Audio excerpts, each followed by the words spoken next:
Dear listeners and viewers of Cover Hub and Radio Candid, Namaste and good afternoon.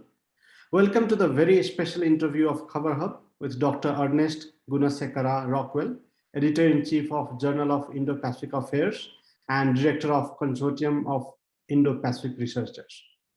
Today we'll be discussing American Grand Strategy, Quad, Indo-Pacific Strategy, future of Afghanistan after the US withdrawal, US stand on Trans-Pacific Partnership, and several others.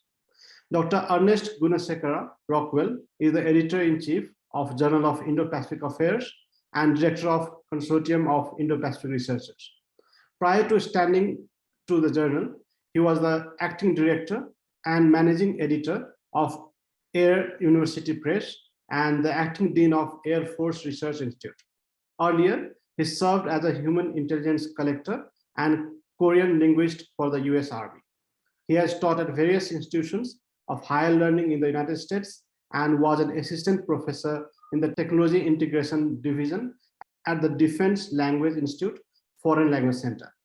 Dr. Ernest, welcome to our show. Let me start with the first question. There is an ongoing debate on Quad as to whether it's a security alliance, often termed as Asian NATO, or a group of like-minded partners advancing a common vision with a laid out agenda in the Indo-Pacific region. In your view, what is Quad and is it here to stay? Well, first of all, Pramodjit, thank you very much for the invitation to have this interview here on Cover Hub. Been following the site for quite some time now and very much a fan of it and also a fan of your own work. I have to start as a government employee. I have to give my little disclaimer here that the views and opinions expressed or implied in this presentation are solely mine and should not be construed as carrying the official sanction of the Department of Defense, Department of the Air Force, Air Education and Training Command, Air University, or other agencies or departments of the US government or their international equivalents. Usually gets pretty obvious once I get going that that's the case anyway. But turning to your question, obviously at the moment, the Quad is much more rhetoric than anything. There's a lot of talk, both in front of the cameras and behind closed doors. It's somewhat difficult for those of us on the outside to know exactly, what sorts of agreements have been made behind those behind the scenes meetings. However, aside from, great many photo ops and enhanced joint military exercises and a little bit of diplomatic posturing, there doesn't seem to be a whole lot of substance as yet. And little, if anything, has been done to institutionalize the Quad, which, if it's ever going to grow beyond the dialogue, is obviously necessary. Without institutionalization, it will remain little more than a dialogue, talk without action that serves little purpose, particularly when faced with a determined and unrestrained adversary. Rhetoric is not going to change the way that China is acting in the region, and that's supposedly, one of the things that the Quad's all about. Although, if you go back to the most recent meeting of the Quad, where was China mentioned? Nowhere. And obviously, it's not a unidimensional, framework either. I mean, there's other things that need to be talked about, and some of those are, trade and putting forward a unified diplomatic and perhaps military front against not just China, but other adversaries and threats in the region, including international terrorism. Unfortunately, at this point, it doesn't seem to have grown beyond a dialogue. And, obviously there's meetings on the horizon, and I imagine that those will be amongst the question that you'll ask later. But at the moment, lots of talk, not a lot of action. Thank you, Dr. Rockwell.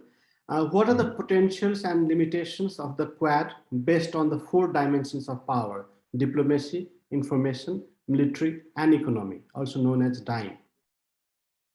Right. Yeah. So there are a lot of different potentials across all 4 dimensions of the DIME construct. Diplomatically, the Quad and the potential Quad Plus, the member nations of these would-be bodies, would be able to synthesize their many initiatives that are out there in the Indo-Pacific, including promoting a secure, free, and unfettered Indo-Pacific, we used to call it free and open, but some of the new administration is kind of giving it some new terminology. And this includes bringing together India's Act East, Australia's Pacific Step Up, Japan's free and open Indo-Pacific strategy, and whatever label we're using for what's coming out of Washington these days. You know, we kind of borrowed Japan's free and open there for a while. Who knows what label we'll put on it in the years to come. But you know, so all of these initiatives are out there, but we need to synthesize them a little bit better so that they're working in conjunction with one another instead of kind of at loggerheads or being redundant with one another. From the informational dimension, the Quad has a fantastic array of resources at its disposal to promote our common interests in the region and to counter the deceitful disinformation and propaganda that's emanating from Beijing. There needs to be a more concerted effort, though, among member states to tap into those resources to project a unified strategic messaging to counter Beijing's efforts in this regard. Then militarily, and this is probably where the Quad gets a lot of its pushback from those that aren't fans of the construct. There is sound merit in creating a defense alliance akin to, but not identical to, NATO. Now, obviously, they're completely different regions, quite a bit of different concerns. So, take the lessons learned from NATO and apply those to designing a new Indo-Pacific Treaty Organization or whatever we're going to end up calling it. And the first step, I've argued, might be dusting off the former Southeast Asian Treaty Organization, that we had back in the 50s through the 70s. It wasn't perfect, and it wasn't aimed at what the Quad countries are aiming at now, but some of the language in there, if it had been genuine, would fit well with what we're talking about doing with the Quad now. So if we reify that and repurpose it, then I think we've got a workable document that's already out there that would just take a little bit of tweaking to make that work. One of the biggest challenges to the military integration of the Quad, however, is India's continued reliance on Soviet and Russian-made weapon systems that lack interoperability with our Western systems that we use in the other Quad countries. We have all these joint exercises and whatnot, and there's a disconnect to some extent between those Indian systems and what we're using in the West. One of my colleagues the other day in a presentation with one of the think tanks, pointed out that you can take an Australian officer and put them on a Japanese ship and everything will be fine. They'll be able to integrate and communicate perfectly because they're operating on similar systems. You can't do that taking an Indian officer and putting them on the bridge of a Japanese or Australian or American ship. And the same thing would happen if we were to swap pilots amongst the different aircraft that are being used as well. And so that's something that needs to be addressed, really, if we're going to fully integrate in terms of military. But that might be a little bit overblown too. I mean, we've fought wars in the past with allies who were operating on different systems, and we managed to pull it off. But I think in the day of high tech and everything, that becomes a little bit more problematic.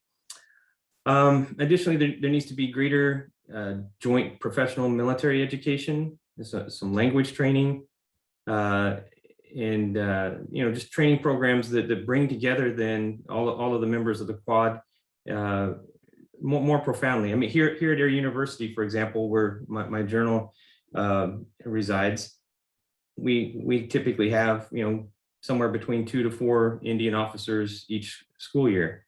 That and we're the graduate school for the Air Force and Space Force, and 4 officers out of a military the size of the Indian military is really nothing. So we need to incentivize then those kinds of programs where we can do cross training and cross educating amongst the different Quad countries. What else? I think finally turning to the economic dimension, then if we find a host of different and sometimes competing economic programs sponsored by the four nations, again, pretty much what we were talking about earlier with the diplomatic efforts, and institutionalizing the Quad would allow members to merge many of those programs, which would reduce redundancy, save monies, and provide a better targeted approach to regional challenges. And it would also demonstrate, a resolve to offer a workable counter initiative to China's Belt and Road Initiative. I mean, right now we've got, America pushing Blue Dot Network, for example, and Japan pushing, their particular package, and India offering, certain things to some of its neighbors, and Australia, through the Pacific Step Up, offering, certain financial packages to some of the island nations. If we were able to merge those into a Quad initiative, then we could pool our resources and probably have a better return on investment. And it would also provide a means then to move the supply chains out of China and into partner countries, and or like-minded third-party nations, and draw it away from China then, and really make an economic impact that demonstrates to China, if you don't follow international norms and international law, there's going to be ramifications. And this is this will drive home the point, because the one thing that could cause regime change in China is the loss of affluence. And they're quite cognizant of that in Beijing. And I think if they solve the potential then for the loss of that affluence, and the possible rise then of some dissent within the country because of that loss, that would maybe make some change in the way that they behave, rather than all of the military muscle flexing that goes on currently. So among the most concerning limitations to these efforts is the material change in American foreign policy over the past several decades. We jumped from the Bush administration to the Obama administration to the Trump administration to the Biden administration, and there's some consistency there, but there's a lot of inconsistency there. And the Quad is a perfect example. We're in Quad 2.0 for a reason. It fell by the wayside the first time. And a lot of people want to point fingers at other members for why that happened. But when you get right down to it, if Washington had put more effort into it and actually made that pivot to Asia that was talked about, but never materialized at that point when we lost Quad 1.0, it would have continued on through. I am a little bit hopeful. The one thing that hasn't been thrown under the bus since the change in administrations this last time is the idea that the Quad is worth pursuing. But to be honest, it's difficult for our allies and partners to know exactly where Washington will stand on important issues such as the Quad and all of these economic opportunities that we're presenting out there 3 years down the road from any presidential election. And as I'll talk about later, with the current political polling and everything, we may be looking at another change in administration within the next 3 years. So that's got to be somewhat disconcerting for our allies and partners in the region. Thank you, Dr. Rockwell. When it comes to Quad, how parallel are the US, Australia, Japan, and India's aspirations and goals? Okay, I would say more than parallel. They tend to be the aspirations and goals of the different members are more complementary. Obviously, each of the four countries are highly introspective at times. We've got some social issues that we're dealing with here. Everybody's dealing with COVID. Japan's got issues at home as well. India's with Kashmir and the perception that perhaps Modi hasn't handled COVID as well as could have been. And then in Australia, similar type of things going on there. With those kinds of things going on, sometimes there's a distraction away from foreign policy. And I can't speak to this phenomenon in other Quad countries, but I can tell you in the U.S., the bulk of our people are, blissfully unaware, I guess, of what most foreign policy issues are. And blissfully from the fact that ignorance is bliss, but from holding, when it comes to holding foreign policy makers feet to the fire and making them do the right thing by the country and everything, it's not a good thing. However, if we're able to take care of the affairs in our own parts of the Indo-Pacific, in terms of foreign policy and in terms of military patrolling and tackling international terrorism and all of those things, either on our own or with the assistance from allies and partners, then so long as these complementary trajectories remain intact, it frees up other members to do the same in their region, their sub-regions of the Indo-Pacific, and to assist the others when needed. For example, India is not so interested in the South China Sea as Japan and the United States are. However, New Delhi is more interested in goings-on in the Indian Ocean, which remains a secondary and sometimes tertiary interest to Tokyo and Washington. However, a strong India, able to project diplomatic, informational, military, and economic power throughout the Indian Ocean region, frees up US, Australian, and Japanese resources to focus on their subregions of the Indo-Pacific. And so if we're all doing it in conjunction with one another and preferably under some kind of institutionalization where we're doing it thoughtfully instead of just doing it out of habit, then it does create a situation that is favorable toward promoting the different aspirations and goals and those that we have in common as well.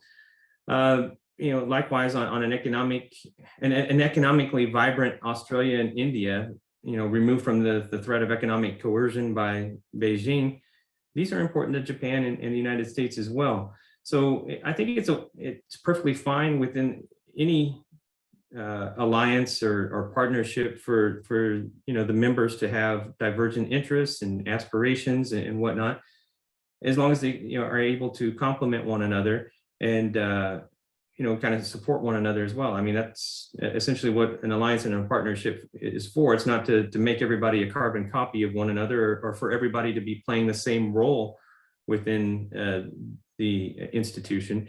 It's to everybody play the role that is assigned to them and to support one another in pursuing their shared common interests and goals. So again, not necessarily parallel, but complementary, and I think something that we can definitely build upon.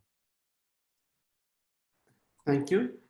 What hopes does the US have for the upcoming first in-person Quad summit likely to be held this fall in Washington, DC? What does it anticipate to achieve out of the meet? Wow. To be honest, I might not be the best scholar to answer this. It's very difficult to remain objective about this. The current administration has shown very little understanding of the region in my view. Despite drafting a lot of its team members from veterans from the Obama administration, it's important to remember that many of these key players on the team were the same ones who orchestrated the Obama administration's failed pivot to Asia. And so, there's the question about whether this is the A team or not, right? They talk a good game, but they fail to produce meaningful results. The recently proposed Central Asian Quad, for example, shows just how out of touch the Department of State seems to be in the region. First of all, it's being sold as based on economic grounds. Please, these countries are so far down the list of US trade partners as to be insignificant. There's no market for US goods in these countries aside from military goods and donated agricultural commodities. Second, and perhaps even more glaring, Afghanistan is about to become Talibanistan again, thanks to the absolute bungling of the situation there by the current administration. And this over and over again, each administration seems to feel the need to lean on Pakistan as if it's some kind of reliable ally in the region. Throughout the war in Afghanistan and even before that, any information that or intelligence that we gave to Pakistan, the ISI turned right around and fed to the Taliban. And so, it's disconcerting to see the efforts that should be going into, building and maintaining and growing the original Quad, with India and Japan and Australia, into some ill-conceived second Quad with Afghanistan and Pakistan and Uzbekistan. It's mind-boggling, really. It distracts from and draws resources away from the original Quad, and the members of which are tried and trusted allies and partners of the United States. And so, I really think it's perhaps not too wise to expect a whole lot out of this Quad summit. I think it's just going to be a lot of photo ops, handshaking, and empty rhetoric at the end of the day. And it's going to be overshadowed, I think, by the fall of the democratic regime in Afghanistan, and that fall is symbolic not just for us having poured 20 plus years into trying to make this into a viable democracy and to create some kind of stability in the region, but India poured tons of resources into the effort there. NATO countries poured tons of resources in there. Australia poured tons in Japan too. And now we're just pulling out and letting it all fall apart. And what does that say about us as a guarantor of security and as a reliable ally? I think it says horrible things about it. And I think those kinds of concerns would be viable topics for discussion at the Quad Summit. And if they're brought up, I think that will probably derail the entire summit, and it could conceivably derail the entire Quad effort. So I don't have a whole lot of hope for anything productive coming out of the Quad Summit. Thank you. What are the challenges in maintaining freedom of navigation and overflight in the region? What could be the viable option for dealing with maritime disputes in a rule-based order? Well, the most glaring obstacle is that Chinese aircraft and naval vessels are challenging the U.S. and its allies and partners as they conduct fun and overflight operations. This dramatically raises the risk of conflict, and it's only exacerbated by what's going on in Taiwan right now as well. Second, the Quad countries are not on the same page on this subject, as witnessed by U.S. FONOPs in waters that India holds to be sovereign waters. Here we are trying to build the Quad and assure our partners therein that we're on their side and everything, and yet we insert U.S. naval vessels into waters that the Indians hold to be theirs. That doesn't send a very good signal to New Delhi that we're on the same page. And we can disagree about whether or not those are international waters or Indian waters, but to actually take the initiative to put our ships in there at a time when we're trying to build a partnership just does not make a whole lot of sense. And it could, completely disrupt the progress that's been made in forging close ties through the Quad.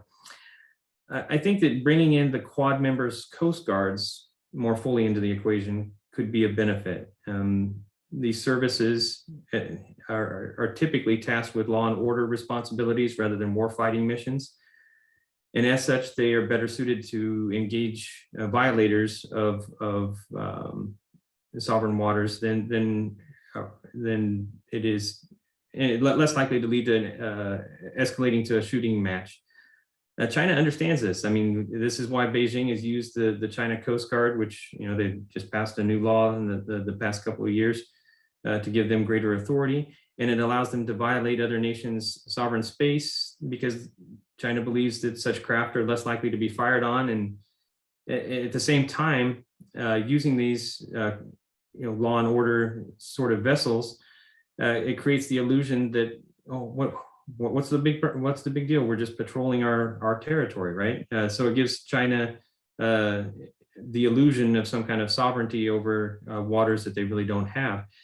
If we were to engage, Coast Guard to Coast Guard instead of, having our big blue water ships, go up against these Chinese Coast Guard ships, I think that would be, beneficial, at least from optics, and also from the fact that we could call their bluff to some extent without having to worry about getting into a shooting war over those kind of engagements. The overflight issue, a little more complicated. We have these air defense zones in the Indo-Pacific, and being violated with aplomb again by the Chinese. It's a little bit more difficult in that kind of setting because we don't have the air equivalent of a Coast Guard that can go up there and basically tell them to back off. And that's something that people that are much brighter about air power than I myself am would have to figure out.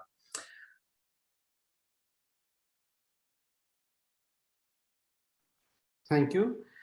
Do you think the US is likely to rejoin the Trans-Pacific Partnership trade deal in the near future?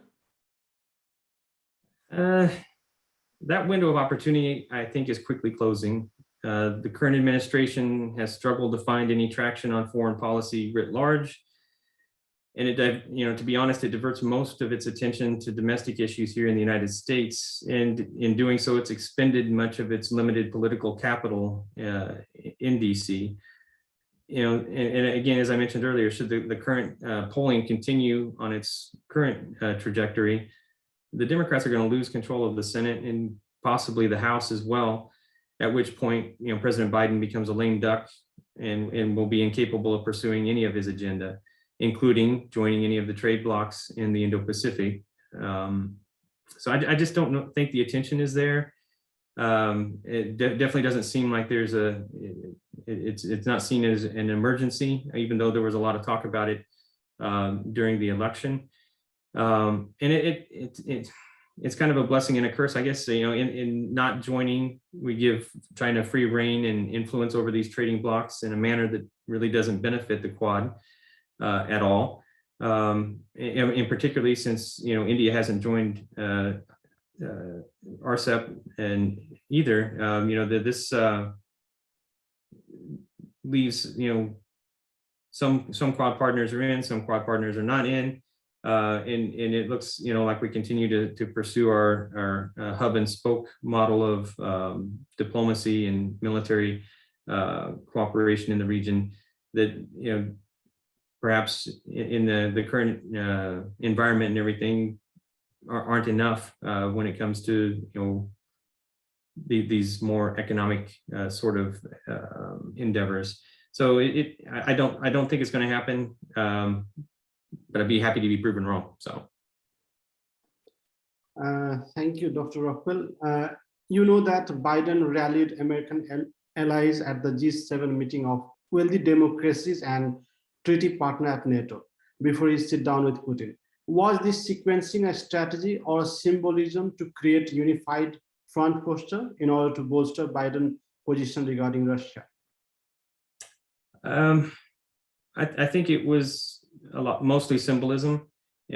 Part of it was just kind of poking his predecessor in the eye and saying, look what a good friend I am to the Europeans, particularly. Trump had a very stormy relationship with the Europeans, and he, to be honest, he brought up some important points when he was holding their feet to the fire, because under NATO, they are supposed to meet a certain percentage of the defense spending, and to kick in a certain percentage of what NATO does in terms of troops, in terms of money, in terms of effort, those sorts of things.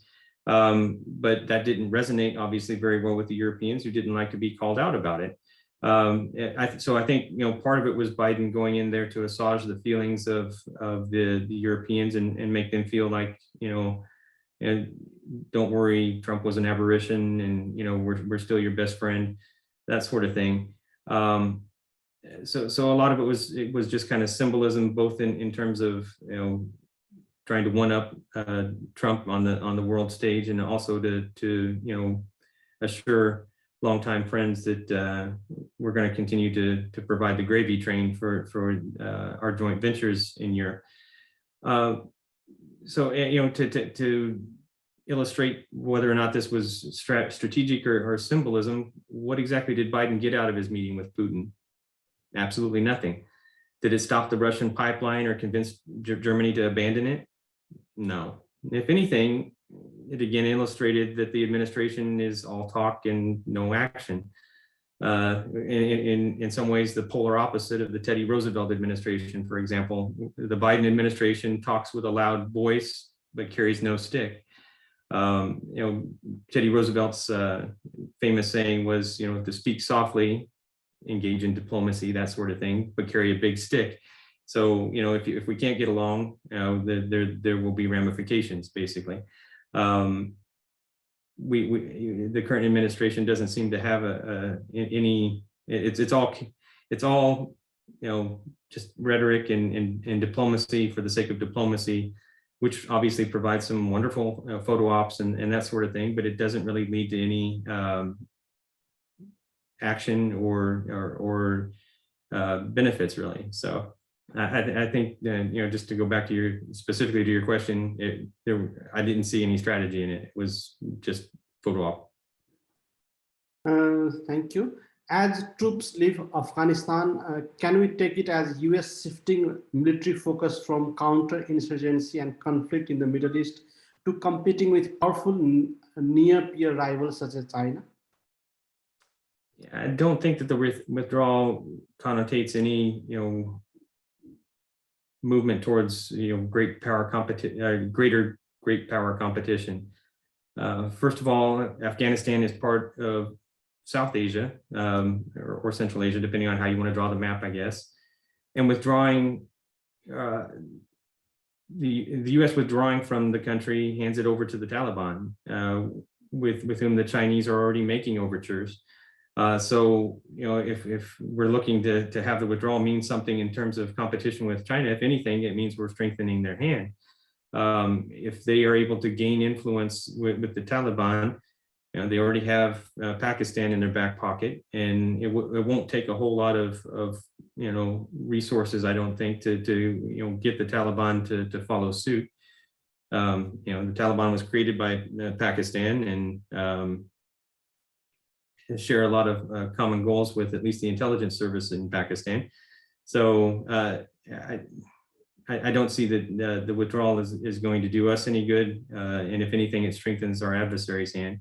As I mentioned, it represents a huge loss to the other Quad and NATO countries who invested significantly in building up the fledgling democracy in Afghanistan and trying to work them into some kind of regional trade as well.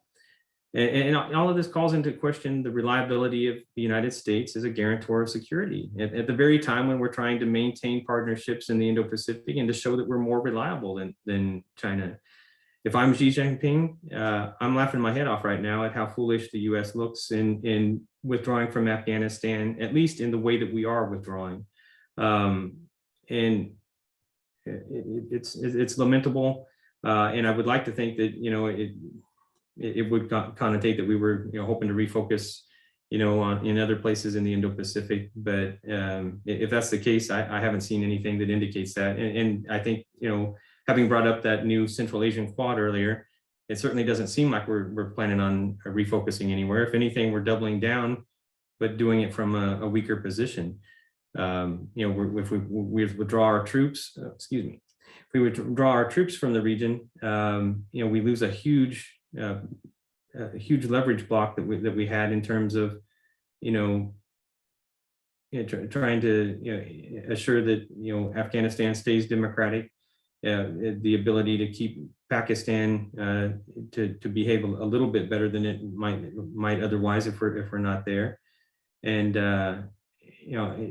one of two scenarios is going to play out when the Taliban takes control. Either they're going to try to spread into other of the stands, Tajikistan, Uzbekistan, and other places like that, and they're already lashing out at some of the minorities in Afghanistan that have their roots in these other countries, or China gains influence, is able to temper the Taliban to some extent, so that they are placated in maintaining their own borders and not spreading, but doing so at China's behest. So neither one of those scenarios plays out well for us or for the other Quad countries. Again, Indian investments in Australian and Japanese investments in the region or in Afghanistan are going to suffer or be wiped out completely.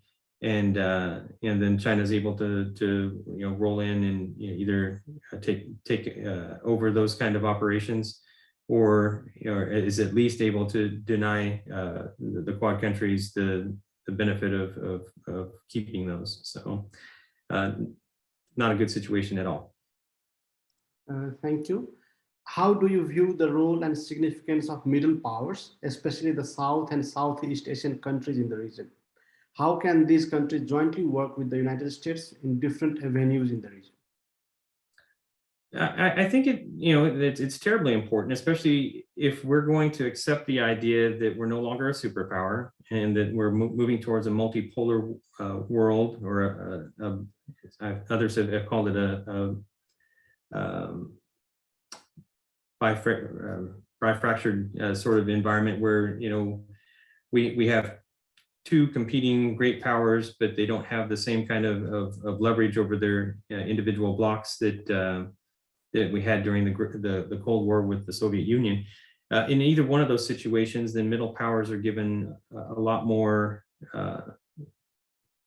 influence, I would say, because they have the ability to kind of maneuver amongst the different powers and the different great powers and amongst themselves, to be honest, to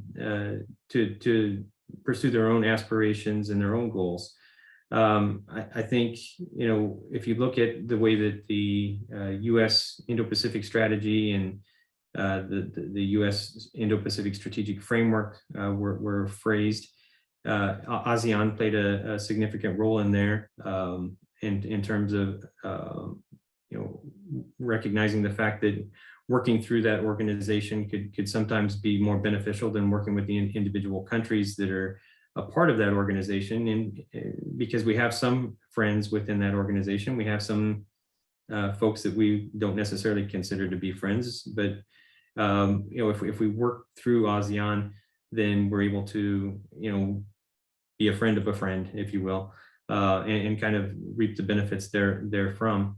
And at the same time, work with an organization that is fairly democratic and has the ability to influence other countries that may not be democratic to move toward that.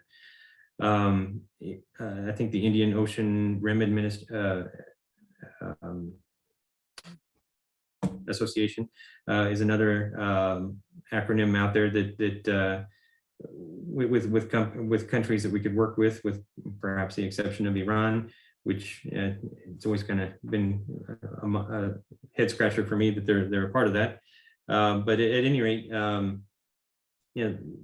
like to talk about all of these different organizations that are out there as kind of like a bucket full of Lego pieces. We have the master block that we build on.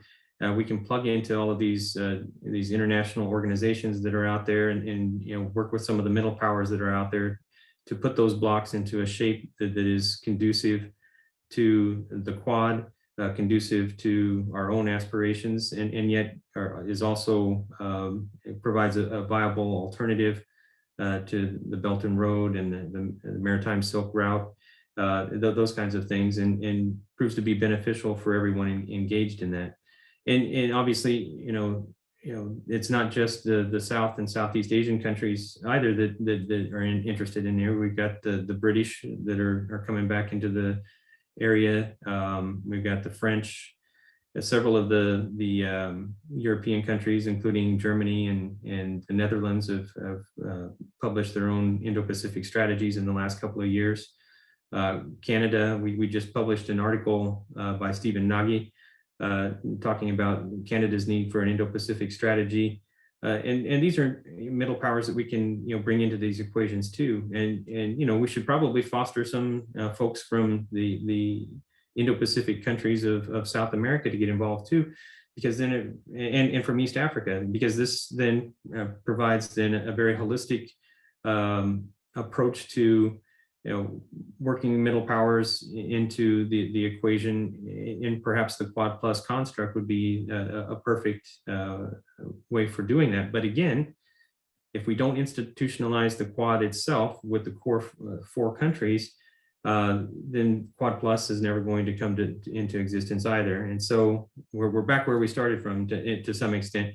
If we don't institutionalize the Quad, then talking about the role and significance of middle powers and working these other international organizations into what we're hoping to accomplish in the region is going to become that much more problematic, because all four of the Quad countries will then pursue their own courses of action, which may lose that complementary trajectory that we talked about earlier if we aren't working together. So I think that answered your question. Thank you, Dr. Rockwell. Let me say the last question of today. What is America's grand strategy, and what does the history of American grand strategy tell us about its current goals? You had to save a doozy for the last, didn't you? I'm not entirely convinced that we're operating under any grand strategy at the moment. It seems like we're bent on accepting the narrative that we are no longer a superpower, and not just one party either. I know I've been bashing the current administration quite a bit throughout the interview, but the previous administration too, gave some indications that maybe we're not a superpower anymore. Maybe we're one of a couple great powers. And if we accept that and sit back on our laurels and accept a new world order that's dominated by Beijing, because we're not joining the organizations that are shaping the new world order, then I don't think that's much of a strategy so much as it is a surrender. And it's one thing to continue thinking of ourselves as a superpower, or to accept our role as one of a couple great powers.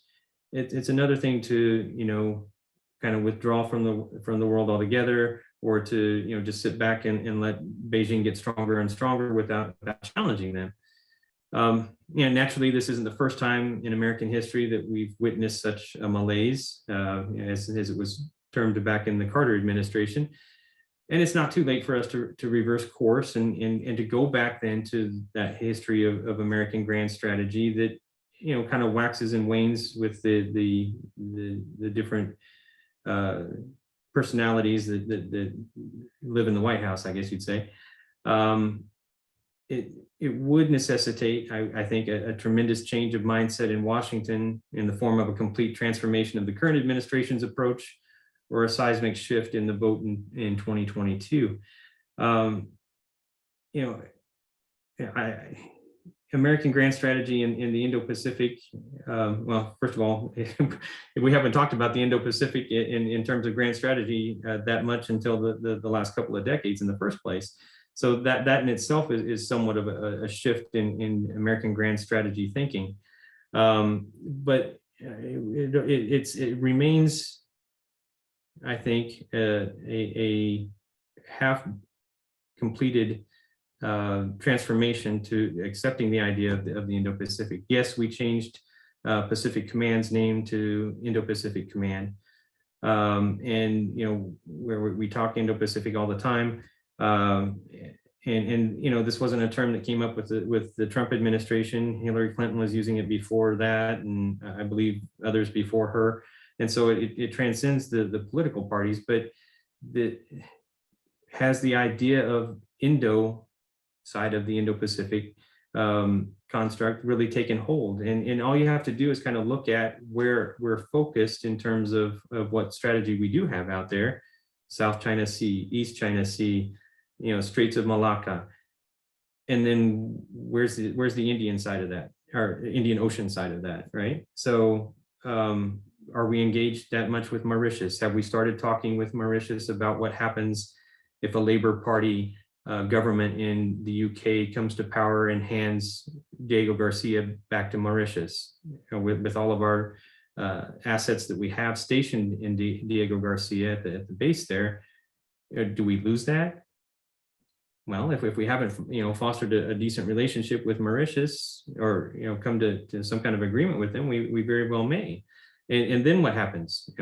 Has China convinced them that they would be a better tenant there, and they come in and basically take over what we leave behind? That would be a huge blunder. Do we have a good relationship with Seychelles or Comoros or Madagascar? We've got some decent relationships up in the northern part of the Indo-Pacific, when Qatar and Oman and places like that, in Bahrain. But as far as the current administration and following any grand strategy, I'm not sure that I see it. And we do have some legacy pieces of diplomacy and military relationships that are still there. The one I talked about earlier with Pakistan, for example, which I find to be ill-conceived. But just this last week, I think it was Defense Secretary Austin was there, reassuring the Pakistanis of our commitment to our close and wonderful relationship with Pakistan, which, again, as I pointed out earlier, has been anything but. It's very much a lopsided relationship, with us relying on them and them taking advantage of us. I think the concern is that we don't want to completely lose Pakistan to China, but I would argue that's pretty much a done deal already.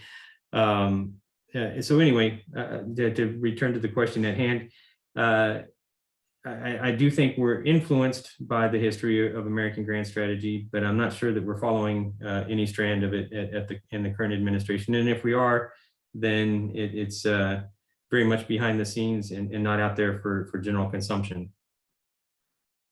Thank you. Dr. Ernest Gunasekara-Rockwell, thank you so much for your time. It was a pleasure talking to you, sir. Well, thank you, Pramadji. I very much appreciate it. It's always a pleasure working with you, and congratulations on your new role with Khabar Hub. Happy to engage with you and whichever organization you're a part of.